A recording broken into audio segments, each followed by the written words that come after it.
Kamu jangan suka ribut sama keluarga ya. Udah keras kepalamu, kurangi dulu.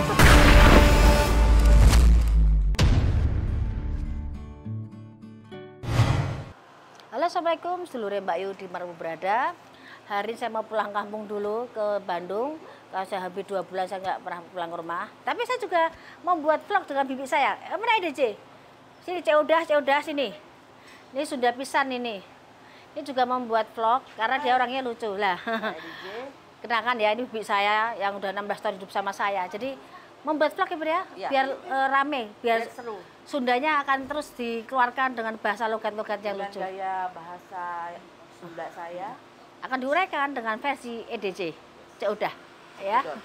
Saya selalu sampai ketemu di Bandung dengan beberapa hal yang bisa saya bedah dengan kacamata seorang Mbak Yu di JTM, Jejak Terawangan Mbak Yu. Sampai ketemu di Bandung.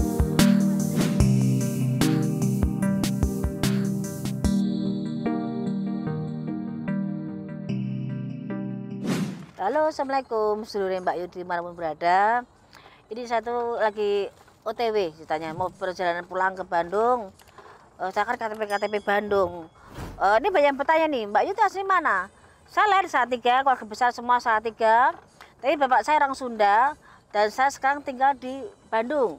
Karena ibaratnya tidak ada cita-cita dalam hidup saya untuk tinggal di Bandung waktu kecil saya. Tapi kenyataan hidup dari terawangan mbah saya zaman dulu bahwa anak bapak saya salah satunya akan tinggal di Bandung ya. Sekarang ini saya tinggal di Bandung. Saya sangat menikmati tinggal di Bandung dengan semuanya hal yang sangat menyamankan dan mengenakan, terutama kulinernya Bandung. Bagi saya sangat luar biasa. Mau menikmati tidur di kamar, menikmati kesejukan rumah saya. Ya walaupun rumah kecil, tapi saya sangat mensyukuri itu. Dan menikmati masakan rumah, masakan kuliner dari yang kerja di rumah saya, Ibu Limah, masakan enak. Tapi memang tidak bisa masakan Jawa, tapi saya bantu, saya kasih tahu dan saya kasih contoh. Juga udah bisa tahu cara masakan Jawa. Karena saya bukan tipe orang yang suka masakan yang neko-neko. Saya suka masakan Jawa seperti sayur lodeh, terus rawon, brongkos. Itu saya biasa masak sendiri. Dan soto saya juga penggemar soto juga. Jadi masakan-masakan seperti itu saya lebih mengutamakan karena lidah saya sudah terbiasa lidah kampung. Jadi saya lebih suka masakan Jawa. Ya, kok jelas kok katakan sifat karakter saya mungkin hanya sebagian orang yang udah lama sama saya yang sudah tahu karakter saya mungkin jelas saya itu orangnya mood swing. Orangnya itu kemudian, jadi orangnya itu saya kadang-kadang udah penat dengan kondisi kerjaan saya, kadang-kadang saya diam yang tidak ada alasan tapi memang kelelahan, tapi 5 menit kemudian saya bisa ketawa karena saya gitu.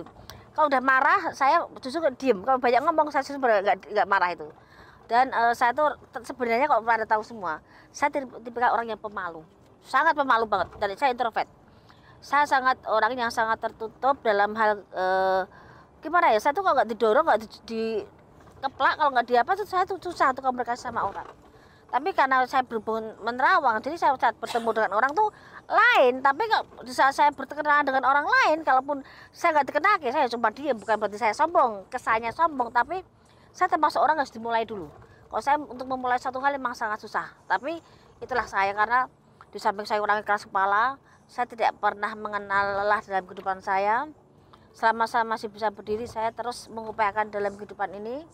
Karena saya merasa tanggung jawab keluarga saya, tanggung jawab saya sendiri ya di pundak saya.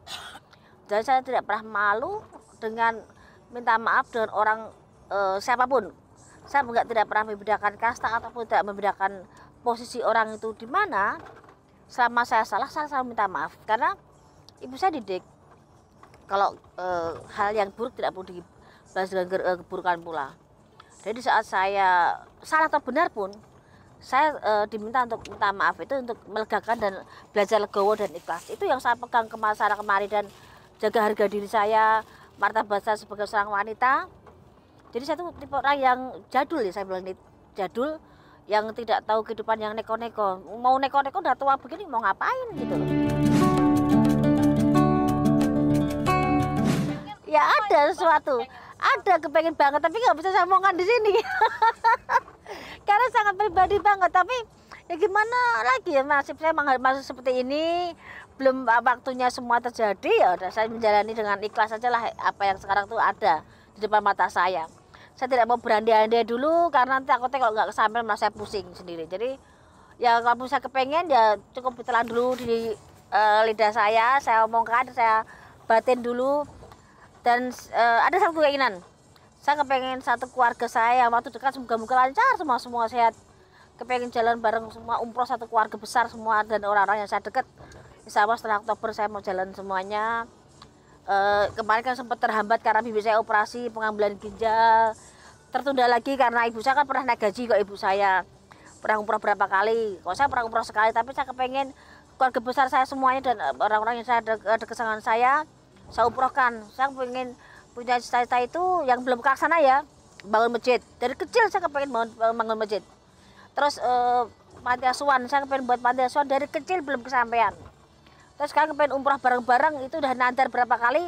Kalau kehambat ibu saya jatuh kena stroke, kemarin sempat ibu saya sakit karena pengambilan ginjal, jadi tertunda setahun terus gitu. Jadi insya Allah nanti setelah Oktober Tuhan izinkan semuanya kita berangkat rame-rame untuk umroh, untuk mensyukuri dan kita datang ke rumah Allah.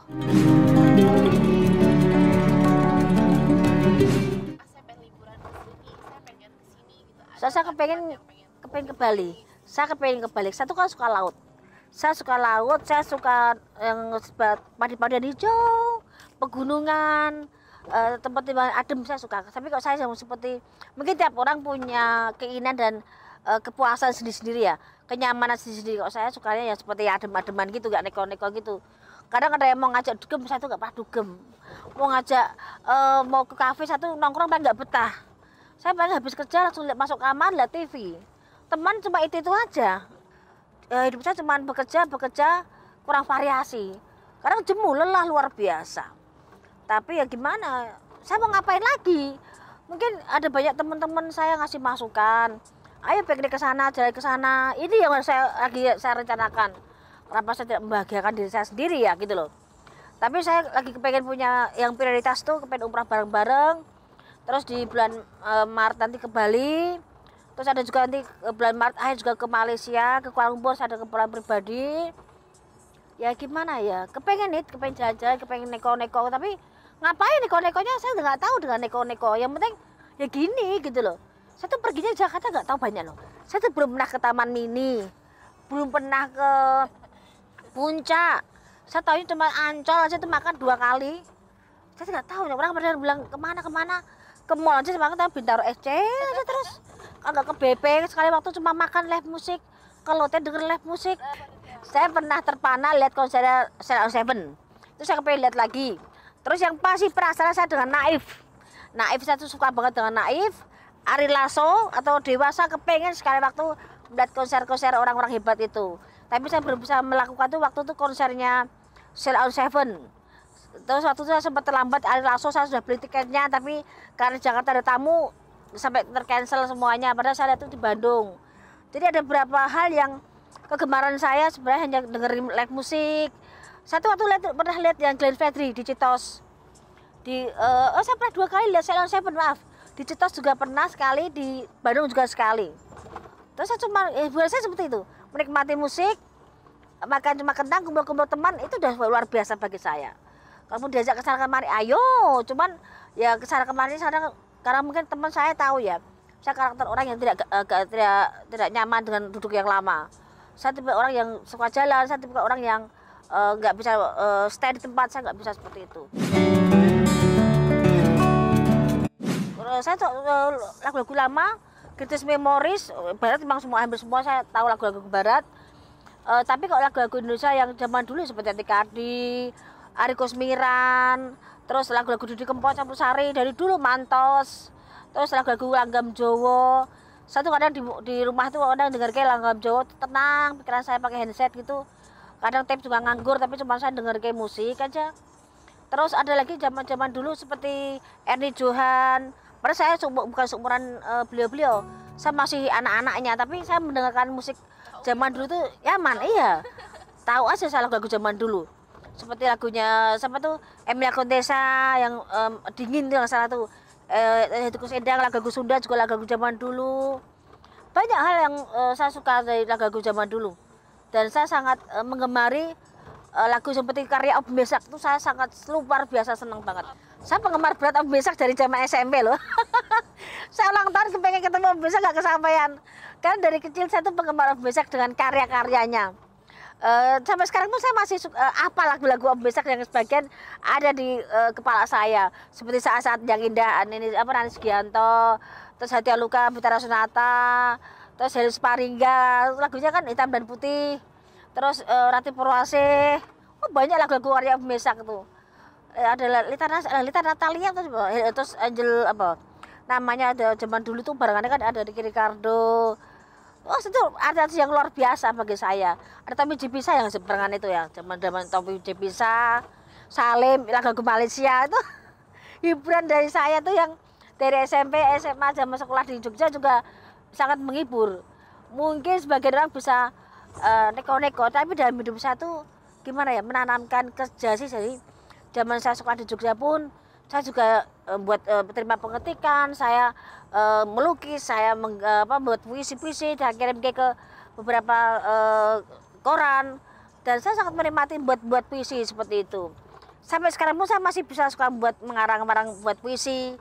Atau kalau soal melukis, keluarga besar saya semuanya hampir suka dengan melukis. Dan keluarga besar saya juga hobi main musik. Jadi ibu saya tuh walaupun sudah sepuh, ibu saya masih bisa main biola, masih bisa main kolintang. Iya, ibu saya masih bisa main biola, terus mandolin. Itu ibu saya kenceng masih bisa main. Terus kakak saya main drum, bibi saya juga main drum. Terus kakak saya juga megang bass.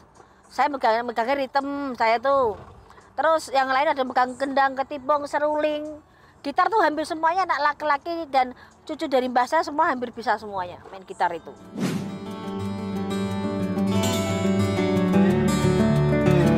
Ini ada satu hal, benar apa enggak ya?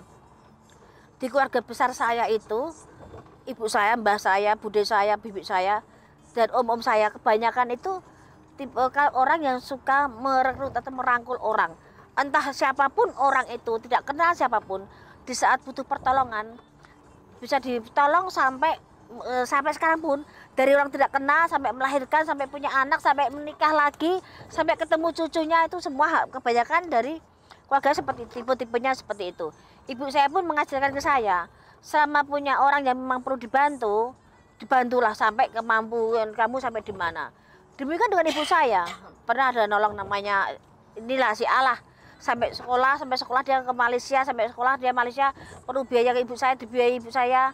Terus saya pernah belajar gini, kenapa ibu saya sampai mikir seperti itu ke beberapa orang.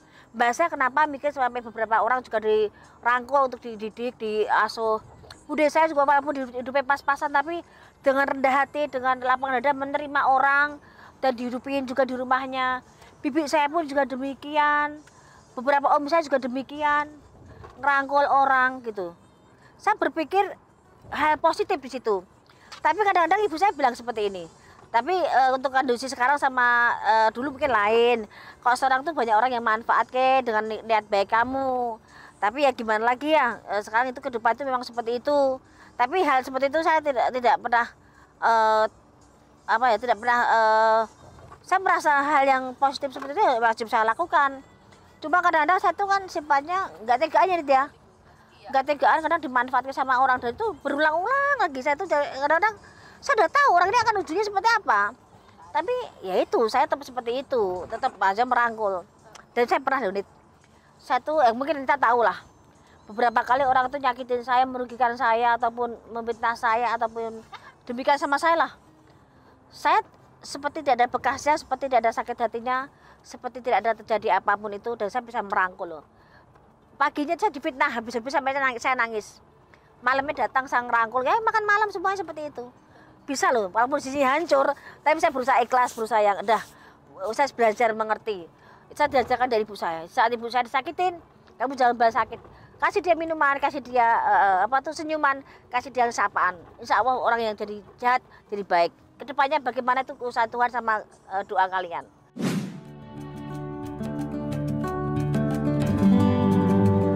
Jadi gini loh, pekerjaan saya seperti paranormal gini, walaupun dulu saya tidak pernah mau dan menolak, tapi sekarang saya menjalani kehidupan dan garis saya menjadi paranormal, ya saya tidak bisa memaksa orang untuk sayang dan senang ataupun menerima saya.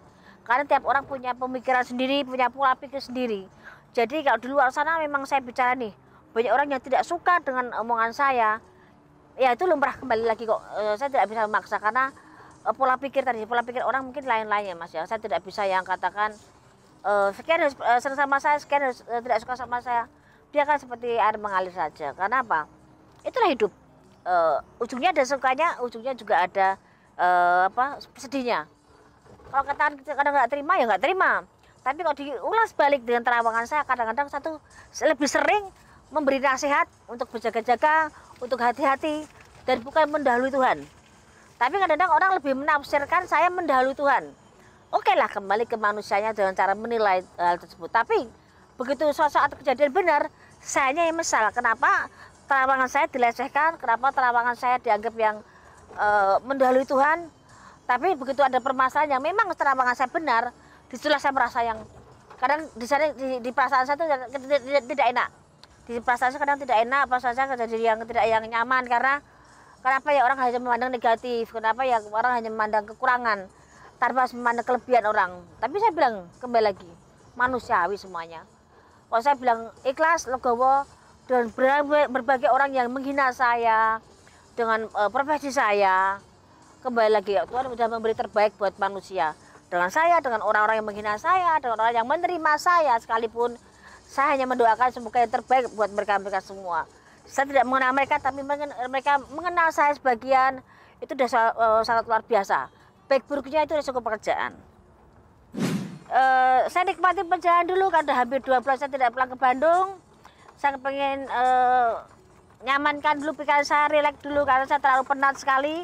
Dan perjalanan saya ke Bandung sangat multifungsi. Ada beberapa kondangan, ada juga ada buat konten, ada juga syuting. Jadi kok kebetulan berbarengan ya, kepengen menikmati ataupun kepengen tahu seorang Mbak itu seperti apa di luar dunia terawangannya, mistisnya. Ikuti perjalanan Mbak Yu hari ini ya, bersama Mbak Yu di JTM. Jangan lupa like, comment, dan subscribe ya, biar semuanya bisa memberi masukan untuk saya untuk bisa lebih mawas diri, lebih baik lagi, lebih sama-sama belajar kita semuanya. Dan bisa saya terawang beberapa tempat yang memang keinginan Anda semuanya. Jaga kesehatan ya. Terima kasih.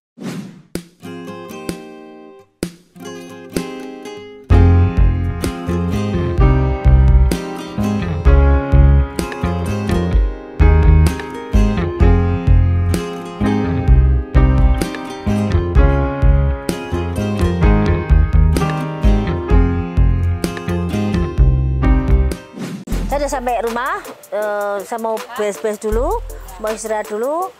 Sampai apalagi yang bisa saya kupas dan akan saya buka kamar ritual saya. Ikuti bersama JTM di Mbak Yu Channel.